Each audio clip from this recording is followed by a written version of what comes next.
Now آج ہم بات کریں گے اس تاریخی لمحے کی جس نے پاکستان کا نام پوری دنیا میں نمایاں کر دیا۔ یہ کہانی ہے چاغی دھماکوں محسن پاکستان بننے کے سفر کی۔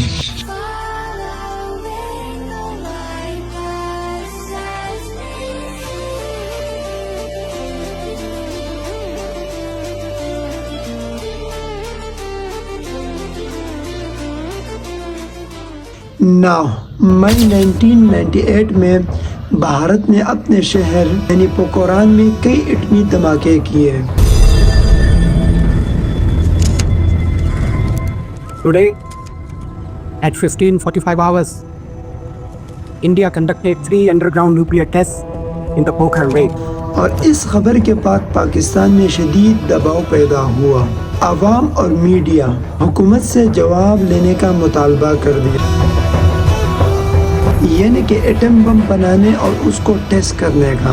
اور اس ٹائم پاکستان کا وزیر اعظم یعنی پرائم منسٹر نواز شریف تھا، اور اسی طرح وزیر اعظم نواز شریف کے سامنے ایک بڑا فیصلہ تھا۔ ایک طرف عالمی دباؤ یعنی پابندیوں کا خطرہ تھا، تو دوسری طرف قومی سلامتی اور عوام کی توقعات تھی۔ کئی اہم اجلاس ہوئے اس چیز پر، اور اسی طرح سائنسدانوں سے بھی مشاورے کی گئی۔ ہمیں کیا کرنا چاہیے؟ دھماکوں کی طرف جانا چاہیے یا اس بات کو اسی طرح چھوڑ دیتے ہیں، یا پھر عوام کو ہی الو بناتے رہیں جس طرح آج پیٹرول کے موقع پر عوام کو الو بنا رہے ہیں۔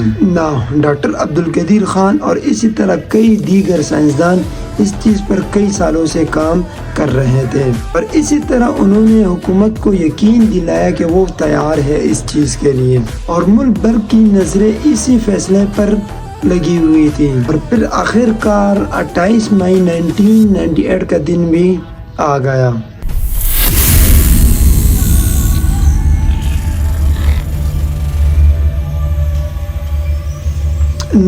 کئی میل دور بیٹھ کر ایک ہوشیار لومڑی یہ سب چیزیں بڑی غور سے دیکھ رہا تھا، اور ایک ایک چیز پاکستان کا نوٹ کر رہا تھا۔ اسی طرح وہ پاکستان کے وزیر اعظم نواز شریف کو کئی آفر دیتے رہے، کسی نہ کسی طریقے سے آپ ایٹم بم کی دھماکے نہ کریں۔ اور اسی طرح پھر آخر کار 28 مئی 1998 کو بلوچستان کے علاقے چاغی میں پاکستان نے ایٹمی دھماکے کر لیے۔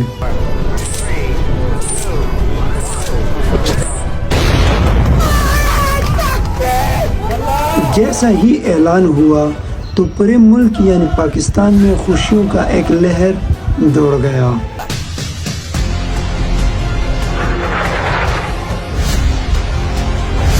اور اسی طرح پاکستان بھی دنیا کی ایٹمی طاقتوں میں شامل ہو گیا۔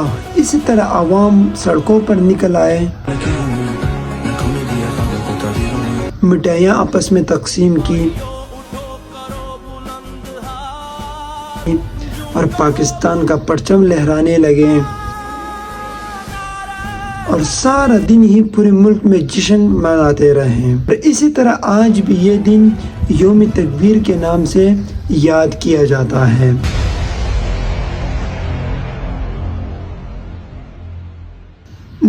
ایک طرف پوری پاکستان جشن منانے میں مصروف تھے، تو دوسری طرف ڈاکٹر عبدالقدیر خان قومی ہیرو بن گئے۔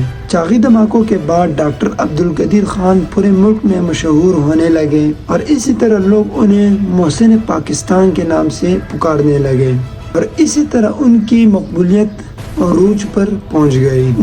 ڈاکٹر عبدالقدیر خان کو مختلف قومی اعزازات سے بھی نوازا گیا۔ اسی طرح ان کا نام پاکستان کے مختلف شخصیات میں بھی شامل ہونے لگا، اسکولوں، کالج اور میڈیا پر اس کا ذکر ہونے لگا۔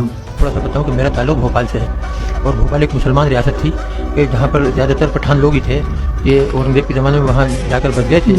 اسی طرح ڈاکٹر عبدالقدیر خان اخباری رپورٹس، ٹی وی انٹرویوز اور عوامی تقریبات میں ان کی شرکت بڑھ گئی، اور وہ پاکستان کی سائنسی کامیابی کی علامت بن گئے۔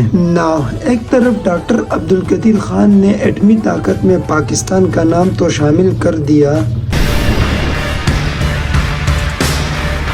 لیکن دوسری طرف ڈاکٹر عبدالقدیر خان کی زندگی اور دوسرا باب آسان نہیں تھا۔